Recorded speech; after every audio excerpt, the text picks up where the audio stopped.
তো এটা Darjeeling মেলের H1 H1 এর কোচের।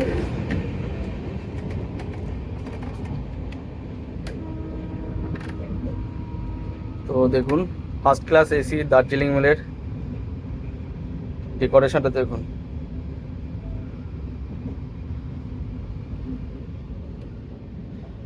এটা একটা কেবিন আছে।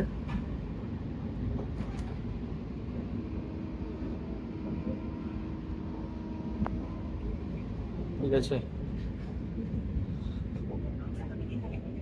আর পাশের এটা আছে, এটা হচ্ছে কূপ আছে, দেখতে পাচ্ছেন?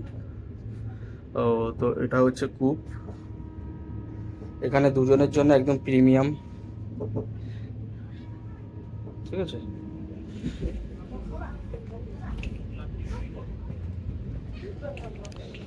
এটা একটা কূপ আছে।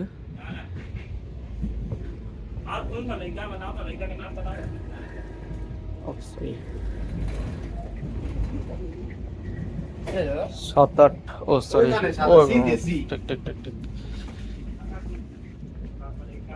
সি আছে।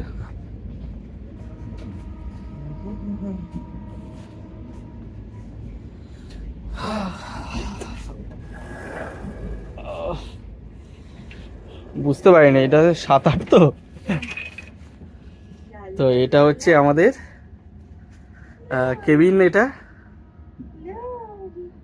আর আমাদের অরণ্যার প্রথম ফার্স্ট ক্লাস এসি জার্নি, সঙ্গে আমাদেরও ফার্স্ট ক্লাস এসি জার্নি, তাই তো অরণ্যা? তো এটা কেবিন আছে, এই হচ্ছে কেবিনের ডেকোরেশনটা। আমি চেয়েছিলাম কূপ যাতে হয়, বাট কূপ পাইনি আর কি, অলরেডি বুক ছিল। তো পরে টিকিট কাটলে যা হয় এটাই নিতে হলো। তো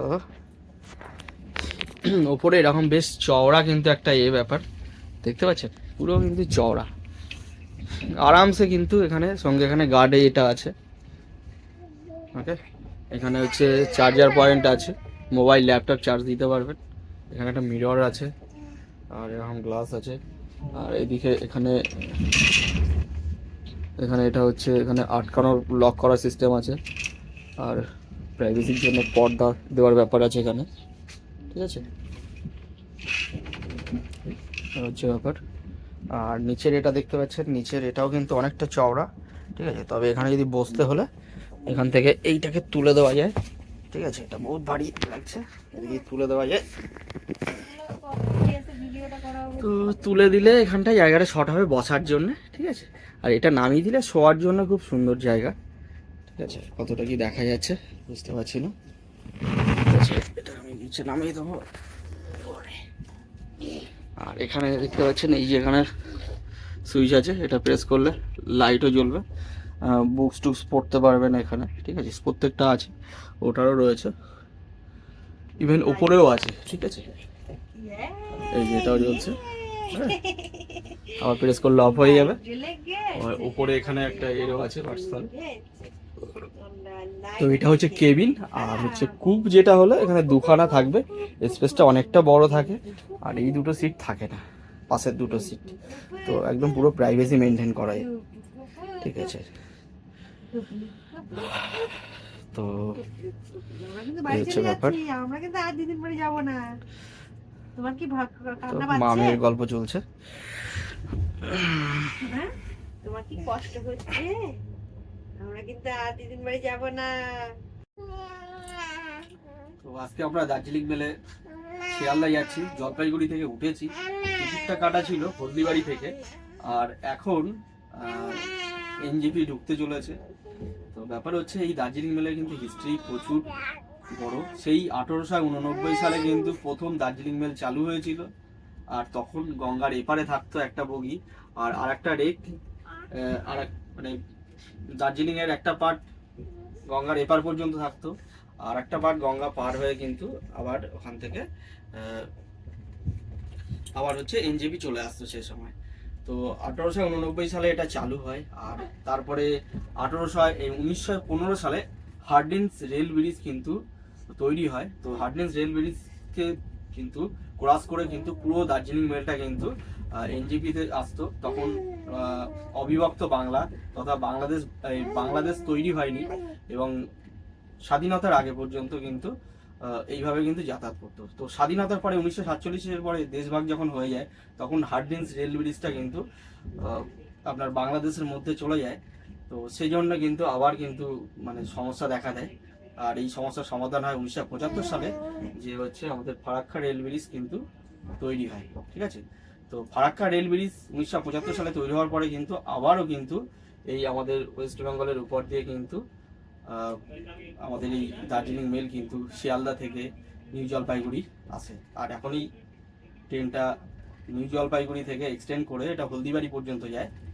জলপাইগুড়ি এবং হলদিবাড়ি স্টপেজ দিয়েছে। তো এটা কিন্তু ভীষণ একটা মাহাত্ম্য আছে। তো আমরা কিন্তু দার্জিলিং নিউ জলপাইগুড়ি ঢুকে গেছি। তো দেখি, ইচ্ছা ছিল এটা একটা কূপ নেওয়ার, আমাদের কুচকে আছে, কুচকেটা সুবিধা হতো, বাট এটা কূপ আর পাইনি,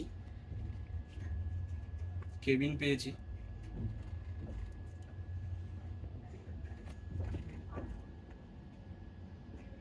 ঠিক আছে,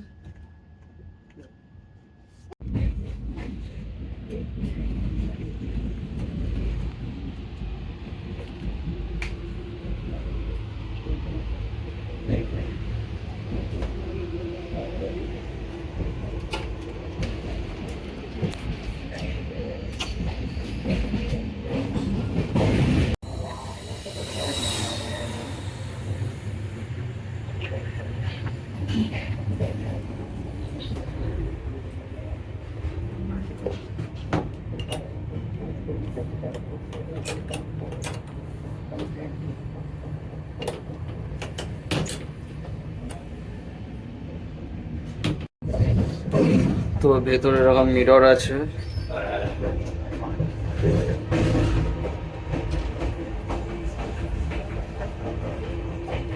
মেশিনে জল আছে,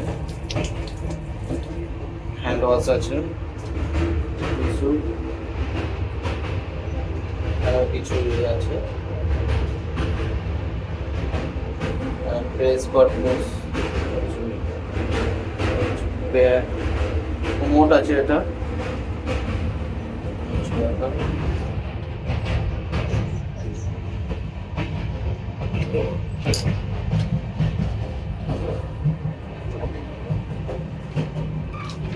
অপোজিট সাইডের টয়লেটটা, এটা হচ্ছে স্নান করার জন্য।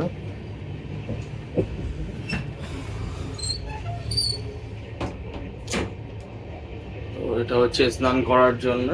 ভেতরে কিন্তু গিজার আছে, শাওয়ারও আছে, হ্যান্ড শাওয়ার আছে, ধরার জায়গা, জল এখানে এটা স্নান করার জন্য। ঠিক আছে, পুরো জায়গাটা মিরর আছে। হ্যাঁ, আবার কি বোতল ফেলে চলে গেছে। ডাস্টবিন, চালে ডাস্টবিন আছে, এখানে ডাস্টবিনে রাখতে পারে। আর ওখানে বোতলটা এখানে রেখে দিয়ে গেছে।